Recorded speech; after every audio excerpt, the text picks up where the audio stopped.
మరి ముఖ్యంగా మాగంటి సునీత కొన్ని వీడియోస్ కూడా వైరల్ అయినాయి. ఫ్లవర్ అనుకున్నారా ఫైర్ అని చెప్పి. కానీ ఎలక్షన్ రోజు వరకు జనాలందరి దృష్టిలో ఫ్లవర్గా మిగిలిపోయి అదే. తర్వాత పోలింగ్ రోజుకి వచ్చేసేసి ఫైర్ అని చెప్తే లాభం లేదు. అంటే కాంగ్రెస్కి Naveen Yadav as a contesting క్యాండిడేట్గా ఇక్కడ మాగంటి సునీత గారు బీఆర్ఎస్ క్యాండిడేట్గా బీఆర్ఎస్ పార్టీకి మైనస్. ఒకవేళ విష్ణువర్ధన్ రెడ్డి కనుక టికెట్ ఇచ్చినుంటే ఎట్లుంటుండే పరిస్థితి?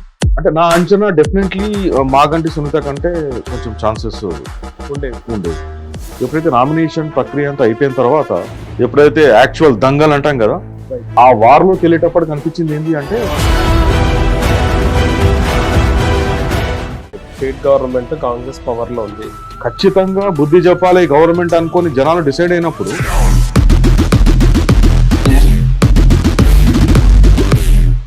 రేపు ఏమైనా పథకాలు తీసుకురావాలన్నా, కొత్తగా రోడ్స్ కావాలన్నా, డెవలప్మెంట్ చేయాలన్నా కూడా ఒక ఫైర్ బ్రాండ్, ఒక ఫైటింగ్ నేచర్ ఉన్నటువంటి క్యాండిడేట్ని కోరుకుంటారు కదా.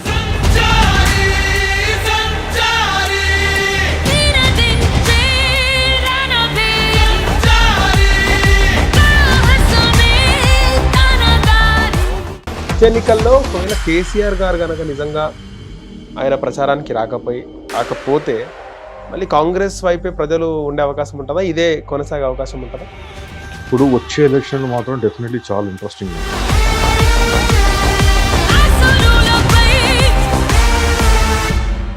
నమస్తే, వెల్కమ్ టు హిట్ టీవీ. నేను నరేష్. జూబ్లీహిల్స్ బై ఎలక్షన్స్ ముగిసినాయి. అధికార కాంగ్రెస్ పార్టీ ఆ సీట్ని కైవసం చేసుకుంది. అయితే కాంగ్రెస్ పార్టీ గొప్పేం లేదు, క్యాండిడేట్కి ఒక బీసీ క్యాండిడేట్కి టికెట్ ఇచ్చినారు, అదే ప్లస్ అయింది. గెలుపుకి అదే కారణం అంటే కొన్ని సోకాల్డ్ మీడియా సంస్థలు మాత్రం రేవంత్ రెడ్డి స్ట్రాటజీ అని, రేవంత్ రెడ్డిదే విజయం అని, రేవంత్ రెడ్డి మాస్టర్ ప్లాన్ అని రేవంత్ రెడ్డికి ఆ క్రెడిట్ని ఇచ్చే ప్రయత్నం చేస్తున్నారు. అయితే కాంగ్రెస్ది పక్కన పెడితే బీఆర్ఎస్ నుంచి పోటీ చేసిన మాగంటి సునీత పరిస్థితి ఏంది? ఆమె పోలింగ్ డేట్ వరకు సైలెంట్గా ఉండి పోలింగ్ డే రోజు మాత్రం వైలెంట్గా మాట్లాడింది. ఇంకా 14 తర్వాత ఆమె ప్రతాపం చూపిస్తారన్నది. 14 రోజు కూడా సంవత్సరానికి శివరాత్రి అన్నట్టు గెలిచినారు. మాగంటి గోపీనాథ్ ఉన్న రోజులు సైలెంట్గా ఉన్నారు అని చెప్పి ఆమె చాలా అగ్రెసివ్గా మాట్లాడింది. నైతిక విజయం తనదే అంది. అయితే మాగంటి సునీత ప్రస్థానం ఏంది, బీఆర్ఎస్లో ఆమె నెక్స్ట్ భవిష్యత్ ఏంది తెలుసుకుందాం. హిట్ టీవీ స్టూడియోలో రాజకీయ వ్యూహకర్త అజయ్ మారుతిరావు గారు ఉన్నారు. సార్ నమస్తే. నమస్తే సార్. ముఖ్యంగా మాగంటి సునీత కొన్ని వీడియోస్ కూడా వైరల్ అయినాయి. ఫ్లవర్ అనుకున్నారా ఫైర్ అని చెప్పేసి. ఎందుకంటే పోలింగ్ డే రోజు దాకా సైలెంట్గా ఉంది. ఆమె ఉంటే సైలెంట్గా ఉంటుంది, లేకపోతే చాలా అగ్రెసివ్గా మాట్లాడుతుంది. న్యూట్రల్గా ఒక పొలిటికల్ స్ట్రాటజీయా లేకపోతే ఒక రాజకీయ నాయకురాలు ఏ విధంగా మాట్లాడాలా అలాంటి ఏం లేవు. ఆమె దగ్గర ఓపెన్గా మాట్లాడిస్తుంది. బీఆర్ఎస్లో మన సానుభూతి పరంగా ఆమెకు టికెట్ ఇవ్వడం జరిగింది. సానుభూతి వర్కౌట్ అవ్వలేదు అనిపించింది. సో ఇప్పుడు ఆమె భవిష్యత్తు ఏ విధంగా ఉండబోతుంది బీఆర్ఎస్ పార్టీలో? ఇప్పుడు మీరు ఇందాక చెప్పారు ఫ్లవర్ అనుకున్నారా ఫైర్ అని చెప్పేసి. కానీ ఎలక్షన్ రోజు వరకు జనాలందరి దృష్టిలో ఫ్లవర్గా మిగిలిపోయి తర్వాత పోలింగ్ రోజుకి వచ్చేసేసి ఫైర్ అని చెప్తే లాభం లేదండి.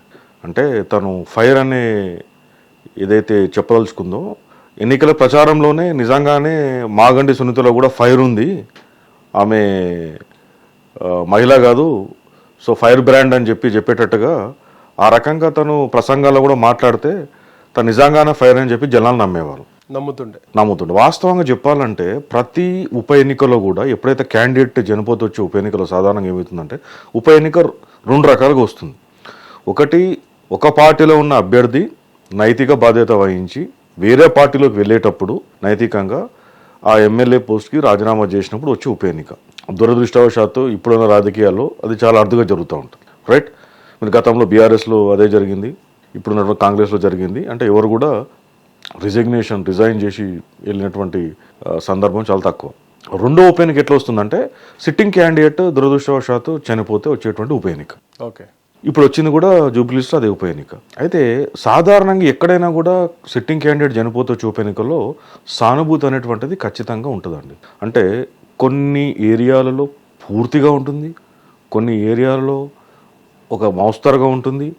కానీ జూబ్లీహిల్స్ ఉప ఎన్నికల్లో నేను గమనించినంత వరకు ఇక్కడ సానుభూతి అంశం అనేటువంటిది చాలా తక్కువ ఉందని చెప్పాలి.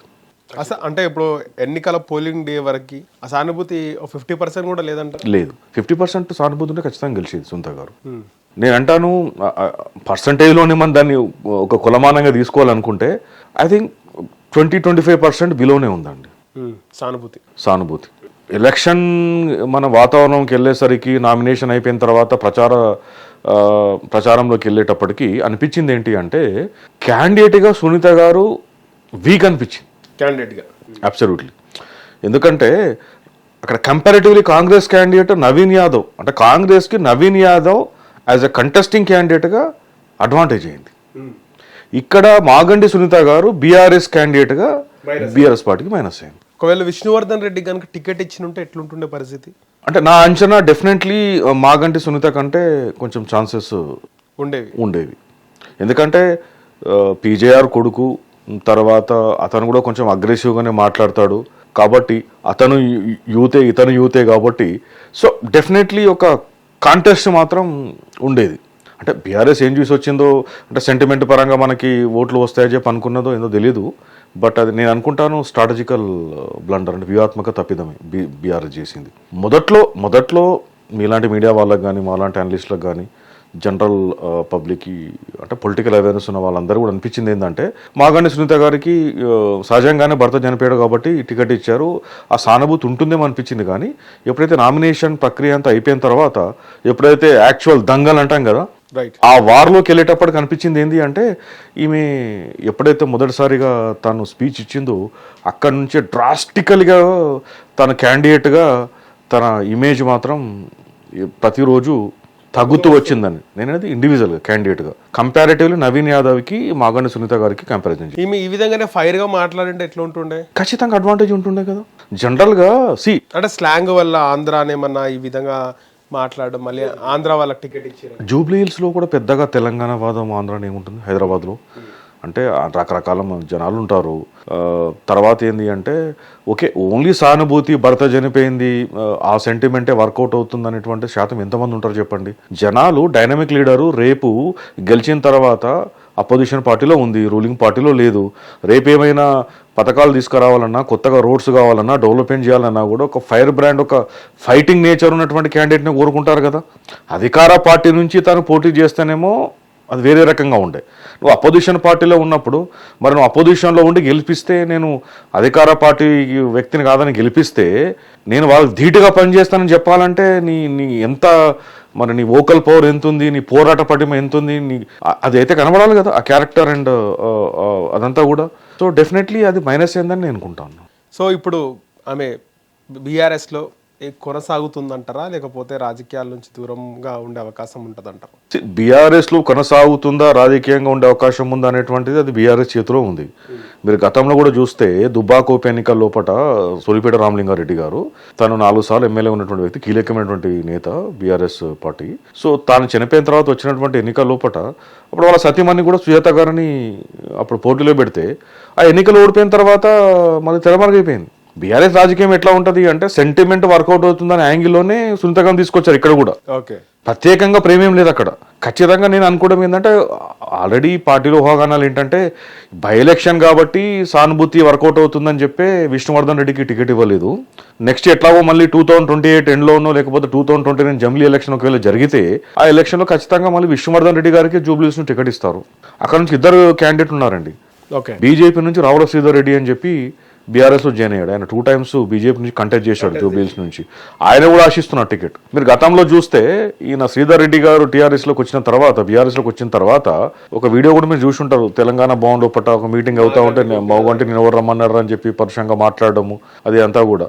సో ఎలక్షన్ క్యాంపెయిన్ అంతట్లో కూడా శ్రీధర్ రెడ్డి అంతా కూడా ఏం పట్టనట్టుగా కొంచెం, అంటే తన భవిష్యత్తు గురించి చాలా బాధతో ఉన్నట్టుగా అనిపించింది. అంటే బహుశా సునీత గారు గెలుస్తున్న భవిష్యత్తు ఏంటని చెప్పి అనుకున్నాడో తెలియదు.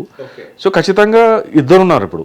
పీజేఆర్ వారసుడు విష్ణువర్ధన్ రెడ్డి గారు ఉంటారు, ఖచ్చితంగా లైన్లో శ్రీధర్ రెడ్డి ఉంటారు. కాబట్టి ఎక్కువగా టికెట్ వచ్చేటువంటి ఛాన్సెస్ విష్ణువర్ధన్ రెడ్డి గారికి ఉంది. అంటే నా అసెస్మెంట్ లోపల ఒకవేళ అన్నీ అనుకూలించి రైట్, సో ప్రకృతి అంత అనుకూలించి సునీత గారు ఈసారి గెలిచినా కూడా నెక్స్ట్ ఎలక్షన్లో మాత్రం ఖచ్చితంగా ఆమె పోటీలో మాత్రం దింపేవారు కాదు. ఈసారి గెలిచినా కూడా దింపేవారు కాదు. సో భవిష్యత్ అనేటువంటిది పాపం ఆమె చేతిలో ఏం లేదు. భవిష్యత్ అంతా కూడా కేసీఆర్ చేతిలో, కేటీఆర్ చేతిలోనే ఉంది. బీఆర్ఎస్ భవిష్యత్ నాట్ బీఆర్ఎస్ అనట్లే, మాగంటి సునీత గారి భవిష్యత్తు. ఆమె ఇప్పుడు వచ్చే ఎలక్షన్స్లో పోటీ చేస్తారా లేదా అనేటువంటిది ఆమె చేతిలో ఏం లేదు. రాజాసింగ్ కూడా ఆయన చేసిన వ్యాఖ్యలు కూడా అందరు కనెక్ట్ అయ్యే విధంగా ఆయన వ్యాఖ్యలు చేశారు. కాంగ్రెస్ పక్కా ప్రణాళికతో పర్ఫెక్ట్ స్కెచ్ ప్లాన్తో గెలవాలని ఒక టార్గెట్ పెట్టుకొని ఎన్నికలకు వెళ్ళింది. అన్ని విధాలుగా మీరు అన్నట్టు ఆల్ యాంగిల్స్లో కాంగ్రెస్ పార్టీ దూసుకెళ్ళింది. ఇక్కడ బీజేపీ ఎన్ని ఓట్ల మెజారిటీతో ఓడిపోవాలనే ఒక పోటీలో ఉంది అని రాజాసింగ్ మాట్లాడినాడు. ఇంకా 50 ఏళ్ళైనా కూడా మన ప్రభుత్వం వచ్చే అవకాశం లేదని నాకు అనిపిస్తుంది అని చెప్పి రాజాసింగ్ అన్నాడు. ఏమంటారు దీనిపైన? మొదలు రాజాసింగ్ గారు చెప్పిన వ్యాఖ్యలతో 50 ఏళ్ళైనా కూడా వచ్చే పార్టీ అధికారంలోకి వచ్చేలేదు. ఈ విధంగా ఉంటే, ఈ విధంగా ఎన్నికలకు వెళ్తే డెఫినెట్గా ఈ విధంగా ఎన్నికల్లో ఉంటే ఖచ్చితంగా ప్రతి ఎలక్షన్ లోపల పోటీ చేసే పంతా మారుతుంది, తీరు మారుతుంది, రైట్? టోటల్ ఎలక్షనీరింగే మారుతుంది. అట్లాంటి సందర్భం లోపల మీరు కనీసం పోటీలో కూడా ఉన్నాడు, గట్టి పోటీదాడు అనేటువంటి సంకేతాన్ని ఇచ్చేటట్టుగా మీరు ప్రచారం చేయకపోతే ఖచ్చితంగా రిజల్ట్ అట్లా ఉంటుంది. లాస్ట్ టైం చూస్తే దీపక్ రెడ్డి గారికి 25,000+ ఓట్స్ వచ్చి ఉంటున్నాయి. ఇప్పుడు 17,000 చేంజ్ ఓట్స్ ఎండ్ అయ్యాడు. సో వాస్తవంగా చెప్పాలంటే పోటీ చేశారంటే చేసినట్టుగానే ఉంది తప్ప ఆయన మాట్లాడిన దాంట్లో ఆయన ముక్కుసూటిగా మాట్లాడే వ్యక్తి రాజాసింగ్ గారు. ఖచ్చితంగా ఒక Hindu face definitely Telangana BJP లోపల ఆయన మాట్లాడిన దాంట్లో వాస్తవం ఉంది. బట్ ఇంకా 50 ఏళ్ళైనా కూడా పార్టీ అధికారం వస్తున్నారు అదని దానిలోకి నేను అంటే కమెంట్ చేయదలుచుకోలేదు. బట్ ఇలాగే ఇదే పంతాలో కొనసాగితే మాత్రం పార్టీ తెలంగాణలో అధికారం రావడం మాత్రం కష్టమే అని చెప్పొచ్చు. సో దీనికి సంబంధించి బీఆర్ఎస్, బీజేపీ, కాంగ్రెస్ అంటే బీజేపీకి సంబంధించి గతంలో డిపాజిట్ వచ్చింది, ఈసారి డిపాజిట్ గల్లంతైంది. సో రేవంత్ రెడ్డి కూడా ఇదే మాట చెప్పిండు, పక్క గెలిచేది మేమే, ఓడిపోయేది బీఆర్ఎస్, బీజేపీకి డిపాజిట్లు కూడా దక్కవని. అంటే ఆయన ఏ బేసిస్ మీద చెప్పిండొచ్చు ఆ విధంగా? జనరల్గా దానికి పెద్ద రాకెట్ సైన్స్ ఏం అవసరం లేదండి. దానికి రీసెర్చ్ తీసుకొచ్చి ఒక స్పెషలిస్ట్ టీంని తీసుకొచ్చి అనాలిసిస్ చేసిన అవసరం లేదు. రాజకీయ అవగాహన ఎవరిని అడిగినా కూడా చెప్పారు అది. అంటే నీకు పోటీలో ఉన్నది ముగ్గురైనా కూడా ప్రధాన పోటీ మాత్రం కాంగ్రెస్ బీఆర్ఎస్ మధ్య ఉంటుందని. ఎందుకంటే వాతావరణం ఎట్లా ఉంది కదా, లీడ్గా వాళ్ళు క్యాండిడేట్ని అదే లాస్ట్ టైం కంటెస్ట్ చేసిన దీపక్ రెడ్డి గారిని మళ్ళీ సేమ్ అదే క్యాండిడేట్ని అనుకున్నప్పుడు అంత లీడ్గా వాళ్ళు కొండంద వెలికని బట్టి అన్నట్టుగా ఆ చందానోపట అంత టైం తీసేసుకొని మళ్ళీ తీరా నామినేషన్ టైంలోనే డిక్లేర్ చేయడం, ఆ రకంగా చేయడం వల్ల ఏమైపోయింది అంటే ఖచ్చితంగా అవకాశాలు మాత్రం డెఫినెట్లీ కూడా తగ్గాయని చెప్పేసి చెప్పొచ్చు.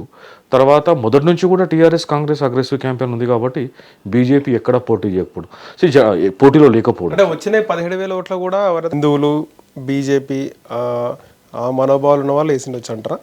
ఖచ్చితంగా బీజేపీకి కొంచెం స్టాంచ్ ఫాలోవర్స్ అంటారు. అంటే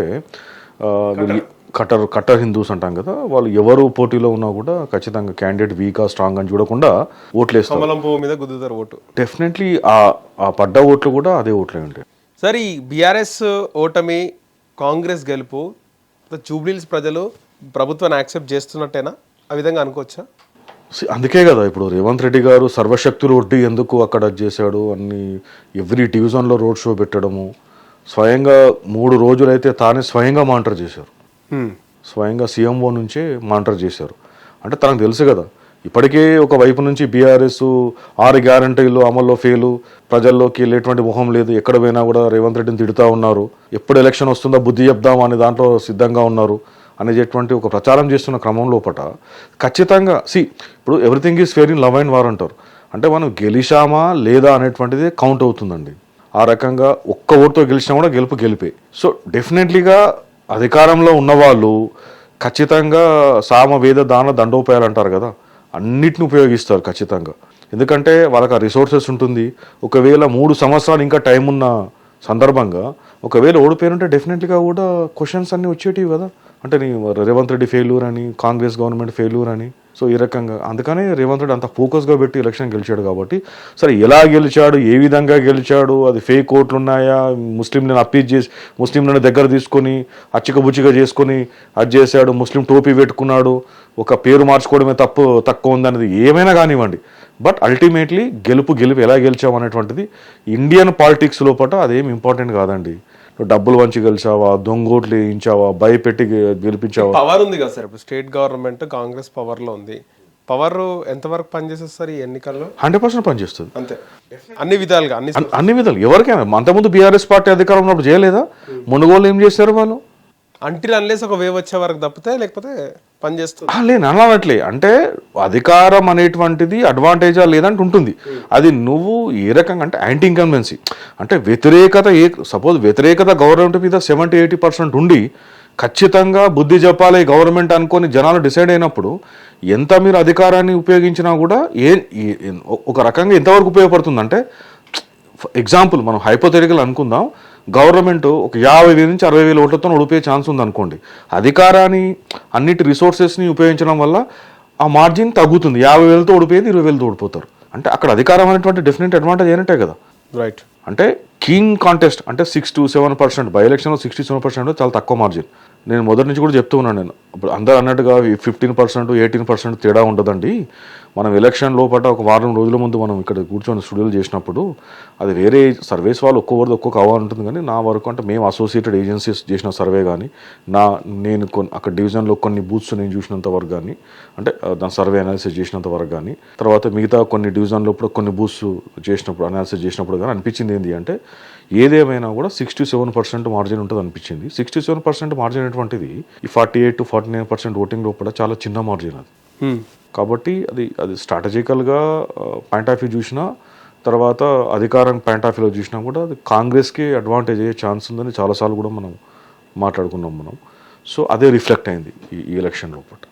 సార్ ఇప్పుడు జూబ్లీహిల్స్ కైవసం చేసుకుంది Congress party. Local body elections పెట్టే అవకాశం ఉంటుంది సార్ గెలిస్తేనే మనం మాట్లాడుకున్నాం గతంలో. ఇప్పుడు జిహెచ్ఎంసీ ఎన్నికలు ఏమైనా ప్రకటించే అవకాశం ఉంటుందా విత్ ఇన్ కపుల్ ఆఫ్ మంత్స్లో? డెఫినెట్లీ ఉంటుందండి. సో ఎవరైనా కూడా ఏం చేస్తారంటే అది ఏదైతే సక్సెస్ వచ్చిందో ఈ సక్సెస్ వల్ల ఏమైపోయిందంటే డెఫినెట్లీగా నాట్ ఓన్లీ హైదరాబాద్ ఖచ్చితంగా తెలంగాణ వ్యాప్తంగా కూడా కాంగ్రెస్ శ్రేణులకు ఒక ఊపు వచ్చినట్టే లెక్క. ఓకే. తర్వాత రాజకీయాల్లో కూడా చర్చ ఏమవుతుందంటే అరే అసలు బీఆర్ఎస్ గెలుస్తుంది అనుకున్నాం, అసలు కాంగ్రెస్ ఎట్లా గెలిచింది అంటే అనే ఒక చర్చ అయితే స్టార్ట్ అయింది. సో కొంతవరకు ఓటర్లు కూడా పాజిటివ్గా ఆలోచించే అవకాశం ఉంటుంది. అరే రూలింగ్లో ఉంది కాంగ్రెసే కదా. జూబ్లీహిల్స్ లాంటి జిహెచ్ఎంసీ లాంటి ఏరియా లోపలనే ఎక్కడైతే కాంగ్రెస్ అంత స్ట్రాంగ్గా లేదనుకున్నటువంటి సందర్భం లోపల అక్కడే గెలిచారు. సో మరి రూరల్లోనైతే కనీసం ఇంకా మన పథకాలు అమలు కావాలన్నా కూడా ఇంకా ఏదైనా పనులు కావాలన్నా కూడా రూలింగ్ పార్టీకి వేస్తేనే బాగుంటుంది అనేటువంటిది డెఫినెట్లీ ఒక సైకలాజికల్గానైతే ఒక అడ్వాంటేజ్ ఉంటుందండి, ఖచ్చితంగా కూడా ఉంటుంది. ఆ దిశగానే ఓటర్లు ఆలోచిస్తారని చెప్పేసి నేను అనుకుంటాను. 150 డివిజన్స్ ఉన్నాయి, డీలిమిటేషన్లో భాగంగా ఎక్కువ అయ్యే అవకాశం కూడా ఉన్నట్టు తెలుస్తుంది. కానీ 200 సీట్స్ ఒకవేళ అయినా కూడా మెజారిటీ 100 పైన కాంగ్రెస్కి వచ్చే అవకాశం ఉంటుందా సార్? కాంగ్రెస్ ఇప్పుడు మొన్న ఎలక్షన్ గెలవడానికి చెప్పండి, మీకు కూడా తెలుసు ఎంఐఎంని ఎప్పుడైతే పోటీ నుంచి తప్పించారో, ఎంఐఎం ఎప్పుడైతే వాళ్ళు సపోర్ట్ ఇచ్చారో కాంగ్రెస్కి, తర్వాత ఒక లాస్ట్ 4-5 రోజుల నుంచి చాలా అగ్రెసివ్గా వాళ్ళ శ్రేణులతో ఎక్కడైతే ముస్లిం ఓట్ బాగా ఉండేటువంటి డివిజన్లలో బాగా పనిచేశారో దాని రిజల్ట్ ఇది. రైట్.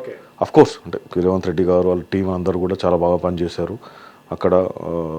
చాలా స్ట్రాటజికల్గా నేను చెప్తూ వచ్చాను చాలామందికి, కాంగ్రెస్ పార్టీ ఎన్నో ఎన్నికలు కొట్లాడింది, ఎన్నో ఎన్నికలు బూత్ ఇన్ఛార్జీలను పెడతారు, ఎన్నో ఎన్నికల లోపల ఇదంతా మీటింగ్స్ పెడతా ఉంటారు, మానిటరింగ్ చేస్తూ ఉంటారు. కానీ ఈసారి జరిగినటువంటి ఎలక్షన్ ఏదైతే ఉన్నదో ఒక కంప్లీట్ అండి అంటే ఒక ఫుల్ ఫ్లెడ్జ్డ్ ఒక స్ట్రాటజికల్ ఒక ఫుల్ ఫ్లెడ్జ్డ్ క్యాంపెయిన్ మానిటరింగ్ అంటే నీకు పక్కా ఒక భాషలో చెప్పాలంటే ఒక పూర్తి స్థాయి లోపల అన్ని వనరులను ఉపయోగించుకొని అన్ని అవకాశాలను వినియోగించుకొని అన్ని అవకాశాలని ఎంత మేరకు వినియోగించుకోవాలో అంత మేరకు వినియోగించుకొని కొట్లాడిన ఎలక్షన్ ఇది. దాని ఫలితమే రిజల్ట్ ఇది. నార్మల్గా క్యాండిడేట్ పైన కూడా డిపెండ్ అయి ఉంటుంది కదా సార్. ఇప్పుడు ఇక్కడ చూసుకుంటే 2 పార్టీలు డబ్బులు పంచాయని అందరికీ తెలిసిన విషయమే. వీళ్ళు 2,500, వాళ్ళు 1,000-1,500, చీరలని మిక్సీలు గ్రైండర్లు రకరకాలే కూడా జరిగినాయి. అయితే ఈ ఎన్నికల్లో క్యాండిడేట్ పైన కూడా క్యాండిడేట్ ఫైనాన్షియల్ పొజిషన్తో పాటు క్యాండిడేట్ పెట్టే ఖర్చు కూడా డిపెండ్ అయి ఉంటుంది. అది కాంగ్రెస్కి కలిసి వచ్చిందంటారా? సహజంగా జరిగేది ఏంటంటే బై ఎలక్షన్స్ లోపల క్యాండిడేట్ పెట్టే ఖర్చు కంటే ప్రెస్టేజియస్గా పార్టీలే ప్రెస్టేజ్గా తీసుకుంటాయి. ఓకే. ఎందుకంటే గెలుపు ఓటముల వల్ల పార్టీ యొక్క ఫ్యూచర్ కోర్స్ ఆఫ్ యాక్షన్ అంటే భవిష్యత్తు లోపల పార్టీ యొక్క ఇమేజ్ కూడా డిపెండ్ అయి ఉంటుంది. కాబట్టి ఖచ్చితంగా క్యాండిడేట్ల కంటే ఎక్కువ పార్టీలే ప్రెస్టేజ్గా తీసుకొని వాళ్ళు వేరియస్ సోర్సెస్ నుంచి అకమిడేట్ చేసుకొని వాళ్ళు దీన్ని ఒక డూ ఆర్ డై సిచ్యువేషన్ కన్నా కొట్లాడతారు. కాబట్టి క్యాండిడేట్ పెట్టారంటే క్యాండిడేట్ సరే వాళ్ళకున్న కెపాసిటీని బట్టి క్యాండిడేట్ పెడతారు. కానీ బై ఎలక్షన్లో సహజంగానే పార్టీలు పూర్తిగా క్యాండిడేట్ మీద డిపెండ్ అవ్వదు. కాబట్టి పార్టీ కూడా వాళ్ళ సోర్సెస్ నుంచి ఖచ్చితంగా ఎలక్షనీరింగ్. కేటీఆర్ అంటే బీఆర్ఎస్ ఎందుకు అంటే ఈ విషయంలో వెనుకంజలో ఉంది అని ఎలా అంటున్నారు? మీరు వెనుకంజలో ఉందని అంటే మీరు చూస్తే గ్రౌండ్లో కాంగ్రెస్ బాగా దూసుకోపోయినది, మొత్తం అంటే డబ్బులు పంపిణీ కార్యక్రమం ఇతరే కాకుండా రకరకాల స్కీములు తీసుకొచ్చింది, కొత్త ట్రెండ్ తీసుకొచ్చింది ఎలక్షన్ క్యాంపెయిన్లో. అపార్ట్మెంట్ల దగ్గర నుంచి వాళ్ళకు నేను ఒక రాజకీయ విశ్లేషకులు చెప్తున్నారు, అపార్ట్మెంట్ పెయింటింగ్కి కూడా డబ్బులు ఇచ్చినారు. రకరకాల విధంగా రకరకాల మార్గాల్లో డబ్బులు పోయినాయి. బీఆర్ఎస్ నామమాత్రంగానే ఉంది ఈ విషయంలో అని. పార్టీ ప్రెస్టేజ్ ఎందుకు తీసుకోలేదంటారు? పార్టీ చాలా ప్రెస్టేజ్గా తీసుకుంది కదా. ప్రెస్టేజ్గా తీసుకుంది కాబట్టే aggressive social media campaign run చేశారు, అన్ని రోడ్ షోస్ చేశారు. మన చూస్తే మీకు హైదరాబాద్ బాధితులతో కూడా ఒక గెట్ టుగెదర్ లాగా ఒక ముఖాముఖిలాగా పెట్టాడు కేటీఆర్ గారు. ఎల్ఈడి స్క్రీన్స్ పెట్టి 6 గ్యారంటీలు ఎట్లా అమలు చేస్తామని చెప్పారు, ఎట్లా ఫెయిల్ అయ్యని చెప్పాడు. అంటే కాంగ్రెస్ కంటే నీకు ఒక వాతావరణం క్రియేట్ చేయడం లోపల బీఆర్ఎస్ఏ ముందుంది కాంగ్రెస్తో కంపేర్ చేస్తే. కానీ ఎలక్షన్ అనేటువంటిది కేవలం సోషల్ మీడియాతోటే గెలవలేము. కవిత కూడా అదే ఉంటుంది కదా ఈరోజు. అబ్సల్యూట్లీ. ఎందుకంటే ఇప్పుడు మీరు గమనించండి, మీరు ఆమ్ ఆద్మీ పార్టీ కాంటాక్ట్స్ తీసుకుంటే ఢిల్లీ లోపల more than 70-75% అంతా కూడా నీకు లిటరేట్స్, ఎడ్యుకేటెడ్ కమ్యూనిటీ ఉంటారు. అక్కడ అర్బన్ ఓటింగ్ కాబట్టి సోషల్ మీడియా ప్రభావం బాగా ఉంది, రైట్. ఇక్కడ జూబ్లీ హిల్స్ లోపల more than 60% బస్తీవాసులు ఉన్నారు. అట్లాంటి దగ్గర మీరు కంప్లీట్గా సోషల్ మీడియా మీదనే మీరు రోడ్ షో మీద, అంటే మీరు డోర్ టు డోర్ క్యాంపెయిన్ మీద ఎక్కువ దృష్టి పెట్టకుండా, అక్కడ ఉన్నటువంటి సమస్యల మీద ఎక్కువ దృష్టి పెట్టకుండా, వాటిపైన ఫోకస్ చేయకుండా ఓన్లీ సోషల్ మీడియా క్యాంపెయిన్, తర్వాత మీకు పబ్లిక్ గ్యాదరింగ్స్లో వచ్చినటువంటి రోడ్ షోస్ పైనే డిపెండ్ అయ్యి ఏదో నెరేటివ్ బిల్డప్ అయిపోయి గెలుస్తారనుకోవడం అనేటువంటి పొరపాటు అయిపోయింది. ఎందుకంటే ఇంకొకటి, ఇప్పుడు మీకు ఎవరైతే సోషల్ మీడియా క్యాన్సర్, ఇప్పుడు జెన్జీ జనరేషన్ అంటున్నారు, అంటే 20-25 ఏళ్ళు వయసు ఉన్న వాళ్ళు ఎవరైతే ఉంటారో, ఇది కొత్తగా ఏంటంటే ఈ జెన్జీ జనరేషన్ అని పెట్టారనమాట. జెన్జీ జనరేషన్ అని పెట్టారనమాట. అంటే వాళ్ళంతా సోషల్ మీడియా లోపలనే చాలా వాళ్ళ అభిప్రాయాలు చెప్తూ ఉంటారు, ప్రభావితం అవుతారు, వాళ్ళ అభిప్రాయాలు చెప్తారు, సో బాగా కనెక్ట్గా ఉంటారని చెప్పి. సో మీకు ఎంతమంది మీకు జూబ్లీ హిల్స్ ఎన్నిక రోజునోపట వచ్చి ఓటేశారు ఆ యూత్ అంతా కూడా, ఎవరి వారు ఆఫీసులకు పోతారు. ఇప్పుడు మీరు చూస్తే 48-49% ఏదైతే పోలింగ్ అయిందో, ఎంత అంటే బిలో 50% అంటే ఎంత ఘోరం అది చెప్పండి. అంటే అందులో కూడా ఒక 15-18% ఎవరైతే యూత్ సెక్షన్ ఉంటారో వాళ్ళు ఓటింగ్కి రాలేదు. అంటే ప్రభావితం అయ్యేటువంటి 48% పోలింగ్లో కూడా సే ఫర్ ఎగ్జాంపుల్ 15-18% ఎవరైతే యూత్ ఉంటారో, ఆ యూత్ నీకు అవుట్ ఆఫ్ 3,98,000 ఓట్లో అంతమంది అసలు ఓటింగ్కే రాలేదు, ఓటున్న వాళ్ళు కూడా. అంటే they are not shown any interest. మరి నీ సోషల్ మీడియా క్యాంపెయిన్ ఏం పని చేస్తే, సోషల్ మీడియా క్యాంపెయిన్ అవసరం లేదా? డెఫినెట్లీ అవసరమే, ఒక వాతావరణం క్రియేట్ చేయడం. కానీ కంప్లీట్లీ సోషల్ మీడియా బేస్ చేసుకుని ఎలక్షన్ గెలుస్తామనేటువంటిది జరగని పని అండి. అది ఎవరైనా అలా అనుకుంటే దానంత మూర్ఖత్వం ఇంకేం లేదు. సో వీళ్ళు ఎక్కడ ఫెయిల్ అయ్యారు అంటే, కాంగ్రెస్ వాళ్ళు స్ట్రాటజికల్గా ఓటర్ టు ఓటర్ కనెక్టివిటీ, బస్తీ లీడర్లు ఉంటారు, బస్తీ లీడర్లు ఆడి కింద 100 ఓట్లు 200 ఓట్లు ఉంటాయి, వాళ్ళను ప్రభావితం చేశారు. ఎప్పటి నుంచో ఇప్పుడు కొన్ని డివిజన్స్ లోపల 4 నెలల ముందు నుంచి బీఆర్ఎస్ గవర్నమెంట్ ఉన్నప్పుడు జరిగినటువంటి అభివృద్ధి, అంటే మీకు డ్రైనేజ్ కానివ్వండి, సీసీ రోడ్స్ కానివ్వండి, అట్లాంటివి అంతా కూడా కొన్ని 100 కోట్లతోటి కొన్ని డివిజన్లో ఆల్రెడీ 3-4 months బ్యాకే ఇప్పుడు వెంకటస్వామి గారు, పొన్నం ప్రభాకర్ గారు వీళ్ళందరినీ దృష్టిలో పెట్టేసుకొని వాళ్ళందరినీ కూడా ఇన్ఛార్జ్లుగా పెట్టి వాళ్ళ డెవలప్మెంట్ యాక్టివిటీస్ స్టార్ట్ చేశారు. ఓకే. సో అది కూడా కొంత ప్రభావం ఉంది. అంటే వాళ్ళు గ్రాస్ రూట్ లెవెల్లో పనిచేశారు. అంటే సమస్య ఎక్కడుంది, మనం ఎక్కడ పనిచేయాలి అంటే వీళ్ళు బస్తీలోకి వెళ్ళారు, బస్తీ లీడర్లతో మాట్లాడారు, సో వాళ్ళందరినీ కూడా కనెక్ట్ అయ్యారు. తర్వాత పోల్ మేనేజ్మెంట్ బాగా చేశారు. తర్వాత మనకి ఖచ్చితంగా ఎక్కువ 1,20,000 to 1,30,000 మైనార్టీ ఓటర్స్ ఉన్నారు కాబట్టి, ముఖ్యంగా 1,10,000+ ముస్లిం ఓటర్స్ ఉన్నారు కాబట్టి, అందుకని ఎంఐఎంతో పొత్తు పెట్టుకున్నారు. తర్వాత పొత్తు పెట్టుకున్నా కూడా మెసేజ్ స్ట్రాంగ్ వెళ్ళట్లేదేమో అనుకొని అజరుద్దీన్ గారికి మంత్రి పదవి ఇచ్చారు. అంటే మీరు అడగొచ్చు, అజరుద్దీన్ గారికి మంత్రి పదవి ఇవ్వడం వల్ల ఏమైనా గెలిచిందని చెప్పట్లేదు. ఎంతో కొంత ప్రభావితం ఉంటుంది కదా, 1%, 2%, 100% కాకుండా అవుతారు కదా. ఇప్పుడు ఎంఐఎం బహిరంగంగా వచ్చి సపోర్ట్ చేయడం వల్ల ఎంతో కొంత ఉంటుంది కదా. తర్వాత అజరుద్దీన్ గారికి మంత్రి పదవి ఇవ్వడం ఎంతో కొంత ఉంటుంది కదా. అంటే ఒక ఇంగ్లీష్లో సామెత ఉంటుంది అనమాట, so not leaving unturned any stone అనమాట. అంటే ఏదో ఒక రాయి తీసి కొడుతూనే ఉండాలన్నమాట, ఏదైనా తగిలిపోతా అని చెప్పేసి. సో అట్లా ఆ రకంగా ప్రయత్నం చేసింది కాంగ్రెస్, అందుకే సక్సెస్ అయింది. ఇప్పుడు మంత్రివర్గ విస్తరణగా కానీ మంత్రివర్గంలో మార్పు చేర్పులు కానీ జరిగే అవకాశం ఉంటుందా? అజరుద్దీన్ గారిని మధ్యలో తప్పించే అవకాశం ఉంటుంది అని కూడా తెలుస్తుంది. అజరుద్దీన్ గారిని మధ్యలో తప్పించే అవకాశం అంటే ఒక చర్చ ఏం నడుస్తుంది అంటే, నామినేటెడ్ పోస్టులు ఇప్పుడు 6 నెలల లోపల తను ఎమ్మెల్సీగా నామినేట్ కావాలా, ఎమ్మెల్యే కానీ ఎమ్మెల్సీ కానీ కావాలా. అంటే గవర్నర్ కోటాలో ఎట్లా ఉంటుందంటే, సమాజం లోపల నిష్ణాతులైనటువంటి వ్యక్తులకి గవర్నర్ కోటా కింద ఎమ్మెల్సీగా నామినేట్ చేసే అవకాశం ఉంటుంది ఏ పార్టీకైనా, రూలింగ్ పార్టీకి ఎస్పెషల్లీ. దాంట్లో ఏముంది అంటే ఆర్ట్ కానీ కల్చర్ కానీ అట్లాంటి విభాగాల నుంచి వచ్చిన వ్యక్తులకే నామినేట్ చేసే అవకాశం ఉంది. మరి అజరుద్దీన్ గారు స్పోర్ట్స్ రంగం నుంచి ఉన్నారు కదా, క్రీడా రంగం నుంచి. సో మరి గవర్నర్ కోటాలో నామినేట్ చేయడానికి మరి స్పోర్ట్స్ రంగం అనేటువంటిది అయితే స్పెసిఫై అయితే లేదు. ఆ విషయంలో ఏమైనా గవర్నర్ రిజెక్ట్ చేసే ఛాన్స్ ఉంటుంది ఎమ్మెల్సీ అనేటువంటిది ఒక అభిప్రాయం వ్యక్తం అవుతుంది. అది గవర్నర్ డిస్క్రిషనరీ పవర్, చూద్దాం ఏమవుతుందని. మొన్న ఎన్నికల్లో ముఖ్యమంత్రి రేవంత్ రెడ్డి ఆయన మాట్లాడిన మాటల్లో ఆయనకు ఉన్నటువంటి కాన్ఫిడెన్స్ కనబడ్డది. ఎన్నికల ముందు, పోలింగ్కి ముందు కూడా, పోలింగ్ తర్వాత కూడా. సో ఆయన నేను స్ట్రాంగ్ ఉన్నా అని ప్రూవ్ చేసుకునే ప్రయత్నం చేస్తుండు. ఈ రిజల్ట్తో ఆయన స్ట్రాంగ్గా ఉన్నాడు, కాంగ్రెస్ పార్టీ వైపు ఉన్నారు అనేది కొద్ది గొప్పగా కనబడ్డది. ఈ రాబోయే జనరల్ ఎలక్షన్స్లో, సార్వత్రిక ఎన్నికల్లో సేమ్ ఇలాగే కొనసాగే అవకాశం ఉంటుందా? కేసీఆర్ గారేమో ఒకవైపు ప్రచారానికి రాలేదు, ఆయన ఆరోగ్యం బాగాలేదని కొంత, ఆయన యాక్టివ్ పాలిటిక్స్లోకి రాడిగా, క్రియాశీల రాజకీయాల్లోకి రాడని చెప్పి. కేటీఆర్ అన్ని తానే నడిపించాడు. హరీష్ రావు ఫాదర్ చనిపోయిన ఆయన కూడా ఎక్కువ పార్టిసిపేట్ చేయలేదు. చివరి లాస్ట్ మూమెంట్లో కేటీఆర్ అన్ని తానే నడిపించాడు. వచ్చే ఎన్నికల్లో ఒకవేళ కేసీఆర్ గారు కనుక నిజంగా ఆయన ప్రచారానికి రాకపోతే మళ్ళీ కాంగ్రెస్ వైపే ప్రజలు ఉండే అవకాశం ఉంటుందా? ఇదే కొనసాగే అవకాశం ఉంటుందా? ఇప్పుడు వచ్చే ఎలక్షన్లో మాత్రం డెఫినెట్లీ చాలా ఇంట్రెస్టింగ్ ఉంటుంది. ఎందుకంటున్నానంటే కవిత గారిని సస్పెండ్ చేసిన తర్వాత తాను ప్రస్తుతానికైతే తెలంగాణ జాగృతి మీదనే తాను జిల్లా లెవెల్లో పర్యటన చేయడం, అక్కడక్కడ జైనింగ్ చేసుకోవడం, ఖచ్చితంగా తను పొలిటికల్ పార్టీ పెడుతుంది, డౌట్ లేదు. ఆమె ఎంతవరకు సక్సెస్ అవుతుంది, ఎన్ని సీట్లు తెస్తుంది, తర్వాత ఆమె ముఖ్యమంత్రి అవుతుందా అనేటువంటి క్వశ్చన్కి మనం ఖచ్చితంగా చెప్పలేము ఆన్సర్. కానీ ఖచ్చితంగా బీఆర్ఎస్ అవకాశాన్ని మాత్రం దెబ్బతీస్తుందండి కవిత, డెఫినెట్గా తీస్తుంది. అంటే ఇది మళ్ళీ ఒక సీన్ రిపీట్ అయ్యే ఛాన్స్ ఉంది. ఆంధ్ర పాస్ కాదు, వేరే పాస్ కానీ అంతే కదా.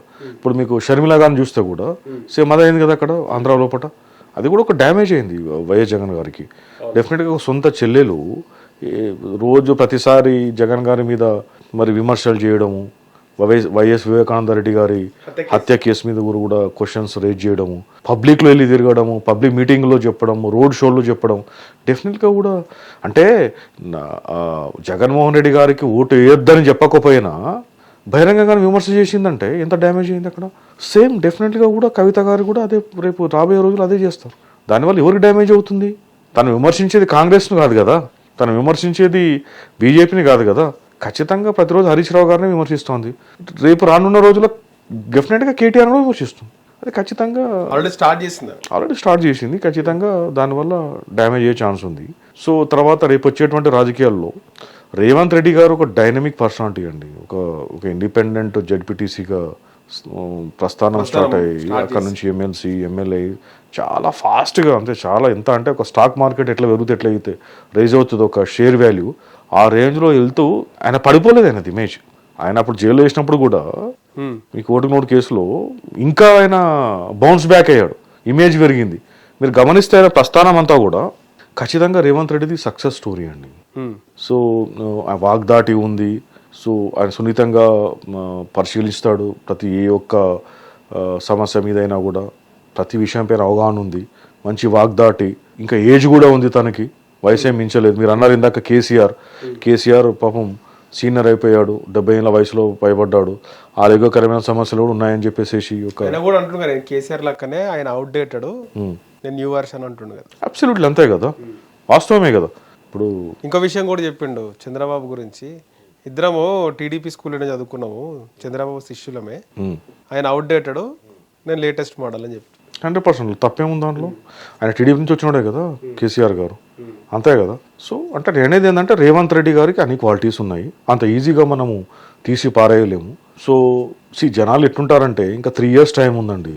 ఇప్పుడు జనాలు ఆశాజీవులు, ఎంత లేదన్నా కూడా ఇప్పుడు దేశమంతా ట్రెండ్ అంతా ఫ్రీబీస్ ట్రెండ్ నడుస్తూ ఉంది. ఇప్పుడు మనం చూసిన ఇప్పుడు నిన్న జరిగినటువంటి ఫలితాల్లో కూడా బీహార్లో కూడా బాగా ప్రభావితం చూపినటువంటి అంశం ఏంటంటే మహిళలకు 10,000 రూపాయలు ఇంత స్కీమ్ అనౌన్స్ చేశారు NDA government, JDU BJP combination. తర్వాత నీకు మొన్న జరిగిన మహారాష్ట్ర ఎలక్షన్లో కూడా ప్రతి మహిళకు 2,000 రూపాయలు నెల ఇస్తామని చెప్పేసి. అంటే ఇట్లాంటి స్కీమ్స్కి ఎంతో కొంత సెక్షన్ టర్న్ అవుతున్న సందర్భం లోపల మీరు గమనిస్తే 2014 to 18 ఫస్ట్ టర్మ్లో నేను అప్పుడు బాగా కొన్ని కాన్స్టిట్యున్సీస్ బాగా తిరిగాను నేను. అప్పుడు నేను గమనించింది ఏంటంటే అంటే జనవరి ఫిబ్రవరి మార్చ్ వరకు అండి 2018లో రైతులందరూ కూడా వ్యతిరేకత ఉన్నారు బీఆర్ఎస్కి. అంటే అసలు కాంగ్రెస్కి ఇస్తామన్నట్టు అందరూ ఒక భీష్మించుకొని కూర్చున్నారు. కానీ సడన్గా రైతు బంధు అనేటువంటి ఒక ఫ్లాగ్షిప్ ఒక ప్రోగ్రామ్ పెట్టేసరికి అది గేమ్ చేంజర్ లాగా పనిచేసి రైతు బీమా తర్వాత రైతు బంధు ఏకపక్షంగా ఓటింగ్ జరిగింది. ఇప్పుడు మీరు ఉన్న 3 సంవత్సరాల టైం లోపట ఏదైనా ఒక గేమ్ చేంజింగ్ స్కీమ్తో ఒక సంవత్సరంన్నర ముందు ఒక 10,000 కోట్లు 15,000 కోట్లు రిలీజ్ చేశాడు అనుకోండి, ఏముందండి జనాల ఆశాజీవులు, అంతే కదా. ఇప్పుడు మీకు ఇప్పుడు జరిగిన జూబ్లీ సెలక్షన్లో కూడా బస్సులు ఉండేవాడికి ఇవన్నీ ఏం అవసరం, అవినీతి డెవలప్మెంట్ అదంతా, వాడికి పాపం రోజుకి 2 పూటలు తిండి తినాలా, వాడు కావాల్సింది ఆ పూటకి ఒక 5,000 ఇంటికి 4 కోట్లకు 10,000 వస్తున్నాయంటే ఆ పూర్తికి వాడికి అదే కదా గొప్ప, అంతే కదా. ఇప్పుడు మనము గ్రౌండ్ రియాలిటీ మాట్లాడుకోవాలా. ఇప్పుడు నెల రోజున గడిచిపోతుంది బ్రహ్మాండంగానే చూస్తాడు కదా. ఆ టైంలో వాడికి మనకు తప్ప అనిపించినా ఆ 10,000 ఇచ్చిన వాడు దేవుడు అనిపిస్తాడు వాడికి ఆ దృష్టిలో. వాడు దేవుడు ట్రీట్ చేస్తాడు, నా ఓటు నమ్ముకుంటానని అనుకోడు కదా. అంటే ఇప్పుడు ఆ ఫెయిల్యూర్ ఎవరిది, గవర్నమెంట్ ఫెయిల్యూరే కదా, ఈ పార్టీలో ఫెయిల్యూర్ కాదా. వాడికి రైట్ టు మీకు షెల్టర్ అంటే ఒక మంచి ఇంటిని కట్టించాల్సిన బాధ్యత మీకు లేదా, ఒక రైట్ టు ఎడ్యుకేషన్, ఒక వాళ్ళ పిల్లలకి మంచి చదువును చెప్పించాల్సిన బాధ్యత మీకు లేదా, రైట్ టు హెల్త్, మీకు ఒక మంచి ఫ్రీ వైద్యాన్ని అందించాల్సిన బాధ్యత మీకు లేదా. మీరు అందించలేరు కాబట్టి ఫెయిల్యూర్ అయ్యాడు కాబట్టి వాడు పేదరికంలో ఉన్నారు. డెఫినెట్గా వాడు ఓటు అమ్ముకుంటున్నానా ఏం చేస్తున్నాను ఈ చెప్పే నీతుల వాళ్ళకి మనం చెప్పడానికి బాగానే ఉంటుంది. ఇప్పుడు వాడు ఒక జీవితం పొద్దున లేచి రాత్రి పడుకున్న తర్వాత మళ్ళీ కళ్ళు తెరిచేసరికి వాడు బతుకుంటే అమ్మాయి నేను గెలిచాను అనుకునే జీవితం వాడిది. సో వాడికి ఒక 4 ఓట్లకు 10,000 వస్తున్నాయంటే వాడు డెఫినెట్లీ ఇచ్చిన వాడిని దేవుళ్ళ అని చూస్తాడు కానీ దయ్యంలా అని చూస్తాడు, లాజికే కదా. సో డెఫినెట్గా అది ప్రభావం ఉంటుంది ఖచ్చితంగా. రేపు రేవంత్ రెడ్డి గారు కూడా అంత ఈజీగా తీసిపడాల్సిన అవసరం లేదు. డెఫినెట్గా ఈ ఎన్నికతోటి ఖచ్చితంగా బూస్టింగ్ వచ్చింది 2023 ఎన్నికల్లో. ఇప్పుడు ఆ వ్యతిరేకత ఏం లేదంటారు. ఇప్పుడు కాంగ్రెస్ ప్రభుత్వం పైన మా ఇన్ని రోజులు ఉన్నటువంటి ఆ వ్యతిరేకత అట్లేం లేదండి, వ్యతిరేకత అనేది ఉంది. అంటే వాస్తవంగా చెప్పాలంటే ఈ ఎలక్షన్ తోటి వ్యతిరేకత పోయిందని చెప్పట్లే, అంటే కొంచెం వ్యతిరేకత తగ్గినట్టు కనబడుతుందా. అంటే ఇప్పుడు ఏమైపోతుంది అంటే అండి, ఇప్పుడు ఎప్పుడైనా ఒక గెలుపు లోపట బలహీనతలన్నీ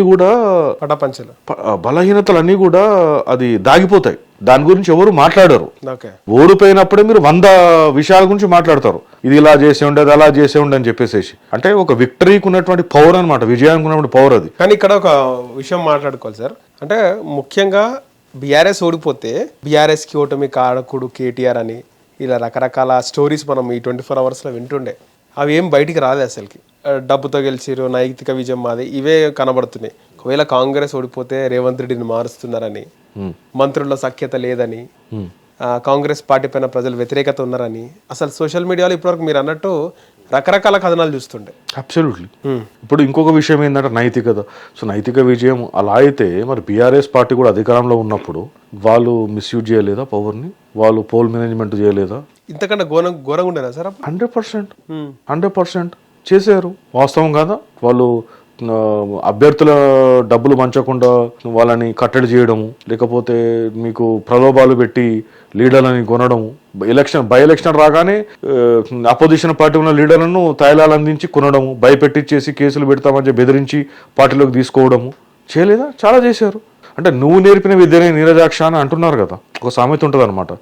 మీరు చెప్పిన విద్యనే, కాకపోతే ఆ విద్యకి ఇంకా కొంచెము ఆ రేవంత్ రెడ్డి మార్కేసి ఇంకా అద్భుతంగా వాళ్ళకి మళ్ళీ గివింగ్ ఇట్ బ్యాక్ అంటారు కదా, అట్లా చేశాడు అనమాట. అంటే getting taste of your own medicine అంటారు. అంటే అర్థమైందంటే నువ్వు ఏ రకంగా అయితే చేసావో నీకు అదే రకంగా రిటర్న్ గిఫ్ట్ ఇచ్చినట్టు అర్థం అనమాట.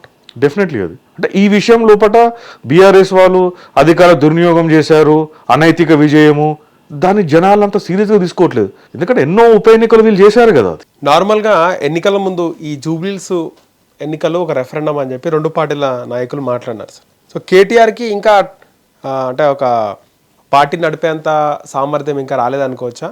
అంటే ఇప్పుడు 2 రకాలండి. అంటే రెఫరెండం అని ఏ పార్టీ ఒప్పుకోలేదు, నాయకులు అనుకున్నారు కానీ అంత ఓపెన్గా ఎవరు రెఫరెండం అని చెప్పలేదు. ఎవరు భయాలు వాళ్ళకు ఉన్నాయి, ఎవరు భయాలు వాళ్ళకు ఉండే. ఖచ్చితంగా నిజంగా రిజల్ట్ వచ్చే వరకు భయం ఉందా సార్ బీఆర్ఎస్ వాళ్ళకి, కాంగ్రెస్ వాళ్ళకి? సహజంగానే ఉంటుంది కదా, ఎవరికైనా కూడా. కాంగ్రెస్ వాళ్ళకి ఎక్కువ ఉండొచ్చు భయం. సహజంగా అందరికీ ఉంటుంది. కాంగ్రెస్ అంటే అధికార పార్టీ కాబట్టి కొంచెం ఎక్కువ భయం ఉండొచ్చు. ఆ భయం ఎక్కువ భయంతో కూడిన అతి జాగ్రత్తతో బాగా కేర్ఫుల్గా చేసిన ఎలక్షన్ కదా. అయితే మీరు చెప్పారు ఇంకొకటి కేటీఆర్ గురించి చెప్పారు. కేటీఆర్ విషయానికి వస్తే నేను అనుకోవడము కేటీఆర్ బాగా చేశాడా లేదా ఎలక్షన్ అదే అనే దానికంటే సమర్థవంతమైన నాయకత్వం ఉందా లేదా దాని అనుకంటే ఒక రకంగా రెండు రకాలు విశ్లేషణ చేయొచ్చు. కేటీఆర్ అనేవాడు ఇప్పటికీ కూడా అర్బన్ అపీలింగ్ ఉన్న వ్యక్తి. అంటే ఒక అర్బన్ యూత్కి బాగా అప్పీల్గా మాట్లాడేటువంటి వ్యక్తి అంటే ఆయన టార్గెట్ ఓటింగ్ కూడా అది. వేరే హరీష్ రావు గారు మాస్ లీడర్, మీకు తెలంగాణ వ్యాప్తంగా కూడా మంచి పేరున్న వ్యక్తి. నేను బీఆర్ఎస్ కాంటెక్స్లో మాట్లాడుతున్నాను. అయితే ఇప్పుడు రేపు కేటీఆర్ గారు నిజంగానే తను భవిష్యత్తులో సీఎం కావాలనుకున్నా, రేపు పార్టీని ఓల్ అండ్ సోల్ అధినేతగా తాను వివరించాలనుకున్నా కూడా ఖచ్చితంగా రూరల్ సెగ్మెంట్ లోపల బాగా అంటే గ్రామీణ ప్రాంతంలోకి వెళ్ళి విస్తృతంగా పర్యటించి జనాల్లో కలిసి వాళ్ళ కష్టాలు సుఖాలు తెలుసుకొని చేయాల్సిన బాధ్యత ఉన్నది. ఇది ఫెయిల్యూర్ అనేటు నాయకత్వ లోపమా అనే దానికంటే ఇన్ఎక్స్పీరియన్స్ అందాం మనం అనేది. అంటే అవగాహన రాహిత్యము, అనుభవ రాహిత్యం వల్ల తనకు తాను ఎక్కువగా ఊహించుకొని ఇది అర్బన్ ఎలక్షన్ అసలు పాయింట్ మర్చిపోయారు. ఇది జిహెచ్ఎంసీ పరిధిలో ఉన్న జూబ్లీ హిల్స్ అని పాష్ లొకాలిటీ పేరు ఉన్నా కూడా మోర్ దెన్ 60% బస్తీవాసులు ఉండేది. మాస్ అది అక్కడ ఆయన దెబ్బతిన్నాడు. మైనారిటీలు ఉన్నారు, 1,15,20,000 మైనారిటీలు ఉన్నారు. క్రిస్టియన్ మైనారిటీ కూడా కలుపుకొని సిక్కులను కలుపుకుంటే ఎస్ సో మైనారిటీలు ఎక్కువ ఉన్నారు, బస్తీవాసులు ఎక్కువ ఉన్నారు, జనాలను ఊర్లో గ్రామీణ ప్రాంతాల నుంచి వచ్చి సెటిల్ అయిన వాళ్ళు ఎక్కువ ఉన్నారు. దీన్ని ఎట్లా అర్బన్ ఎలక్షన్ అనుకుంటాడు? అక్కడ దెబ్బతిన్నాడు. ఎక్కువగా మహబూబ్ నగర్ ఓటర్స్ ఎక్కువ ఉంటారు, సెటిల్ అయిన వాళ్ళు ఉన్నారు. సో నేనేదేమంటున్నా అంటే ఖచ్చితంగా ఆ రకంగా ఒక అంచనా వేయడంలో ఇది హైదరాబాదు మొత్తం మన 2023లో మొత్తం మేమే గెలిచాము, మళ్ళీ అదే ఊపు ఉంటుంది హైడ్రా. మీరు గమనిస్తే మీకు జూబ్లీ హిల్స్ కాన్స్టిట్యున్సీలో హైడ్రా ప్రభావం తక్కువ ఉందండి, చాలా తక్కువ ఉంది. కాబట్టి హైడ్రా అనేటువంటిది ప్రభావితం చూపెట్టలేదు. అంటే కాన్స్టిట్యున్సీ రిలివెంట్ అంశాల గురించి మాట్లాడాలి కానీ ఆ కాన్స్టిట్యున్సీకి సంబంధం లేని అంశాల గురించి మాట్లాడడం వల్ల మీరు ఏం చెప్పాడు, 6 గ్యారంటీల పథకాల గురించి చెప్పాడు. 6 గ్యారంటీ లోపల రూరల్ కాంటెక్స్ట్ లోపల ఎక్కువగా అవసరం పడేటువంటి పథకాలు అవి, అంతే కదా. రైతు భరోసా గురించి నేను రైతు బంధు అప్పుడు ఇచ్చామంటే ఇక్కడ ఉన్నటువంటి ఓటర్కి ఏం అవసరం? అది రైతు భరోసా ఇవ్వడంలో ఫెయిల్ అయింది గవర్నమెంట్ అని చెప్పినా ఇక్కడ రిలివెంట్ సబ్జెక్ట్ కాదు కదా. రైతు రుణమాఫ్ అనేటువంటి ఇక్కడ రిలివెంట్ సబ్జెక్ట్ కాదు కదా. అఫ్కోర్స్ 2,000 రూపాయలది మహిళలది వచ్చి ఉంటుందేమో. అంటే 6 గ్యారంటీల్లో అన్ని గ్యారంటీలు ఫెయిల్ అయ్యని చెప్పి ఏ రకంగా అయితే రూరల్ ఏరియాలో వీళ్ళు ప్రొపగండా చేస్తున్నారో అది నీకు జూబ్లీ హిల్స్ లాంటి కాన్స్టిట్యున్సీ లోపల ఈ పథకాలు నిజంగానే ఫెయిల్యూర్ అయినా కూడా కొన్ని పథకాలు అది పెద్దగా వీళ్ళకు సంబంధించిన అంశంలాగా లేదు కదా. రైట్, రూరల్ బ్యాక్గ్రౌండ్ కాదు కాబట్టి పూర్తిగా జనాలు కూడా ఈ 6 గ్యారంటీలు ఫెయిల్ అయ్యేటువంటి దాన్ని పెద్దగా తీసుకోలేదు. అధికార పార్టీ అధికారంలో ఉంది కదా, ఈ ఉన్న 3 ఏళ్ల లోపల ఏదైనా పనులు అవుతే కనీసం వీళ్ళతోటే ఈ పార్టీతోనే కావాలి కానీ అనే ఉద్దేశంతో కూడా అధికార పార్టీ మొగ్గు చూపాలి. ఈ గెలుపుతో ఒక 10 మంది ఎమ్మెల్యేలు, ఫిరాయింపు ఎమ్మెల్యేలు కనబడుతున్నారు మనకి. ముఖ్యంగా ఖైరతాబాద్ నియోజకవర్గానికి ఉప ఎన్నిక రాబోతోంది, దానం నాగేందర్ రాజీనామా చేసి మళ్ళీ పోటీ చేయబోతున్నాడు అనేది బాగా ప్రధానంగా వినబడుతుంది. అయ్యే అవకాశం ఉంటుందా సార్? చేస్తారటరా? ఖచ్చితంగా జరిగే అవకాశం ఉంటుంది. వెస్ట్ బెంగాల్ కూడా మొన్న రీసెంట్లీ కూడా మొన్నే అనుకుంటా. అంటే ఊపులో మళ్ళీ కాంగ్రెస్ గెలిచిపోతుంది, కాంగ్రెస్ కైవసం చేసుకుంటుంది అనే ఉద్దేశమేనా? నేను ఏమంటాను అంటే బై ఎలక్షన్స్ మీరు గవర్నమెంట్ పెర్ఫార్మెన్స్ ఎలా ఉందనేది పక్కన పెడితే రూలింగ్ పార్టీకి అపోజిషన్ పార్టీ కంటే ఎక్కువగా అడ్వాంటేజ్ ఉండేది బై ఎలక్షన్ ఉంటుందండి. దానిలో ఆ రిస్క్ నుంచి బయటపడిపోతారు ఇంకా ఈసారి పోటీ చేస్తే. అంటే నేనేమంటానంటే ఆయన బయటపడతాడా లేదా అనేటువంటి విషయాన్ని నేను ఆస్ట్రాలజర్గా చెప్పలేను కానీ ఖచ్చితంగా బై ఎలక్షన్లో రూలింగ్ పార్టీకి అడ్వాంటేజ్ ఉంటుంది. ఆ అడ్వాంటేజ్ని మీరు ఏ మేరలో వినియోగించుకుంటారో దాన్ని బట్టే సక్సెస్ ఫెయిల్యూర్ ఉంటుంది. అంటే ఇప్పుడు మీరు చెప్పిన జూబ్లీ హిల్స్ సందర్భంలో పూర్తిగా అన్ని రకాల శక్తియుక్తుల్ని పెట్టి మానిటరింగ్ చేసి అంటే ప్రతి అంశాన్ని కూడా మానిటర్ చేసి అట్లా చేయడం వల్లనే ఇక రిజల్ట్ వచ్చింది. అధికార పార్టీకి అడ్వాంటేజ్ ఉందని చెప్పేసి మంత్రులంతా చాంబర్లకే పరిమితం అయిపోయి, ఎమ్మెల్యేలంతా కాన్స్టిట్యున్సీలకే పరిమితమై, సీఎం సెక్రటరీకే పరిమితం అయితే గెలవరు కదా. రైట్ సార్, ధన్యవాదాలు. హిట్ టీవీ యాప్, ఇందులో short news, live news, entertainment shows, movies, digital magazines తో పాటు మీ జిల్లా వార్తలను కూడా ఫ్రీగా చూడొచ్చు.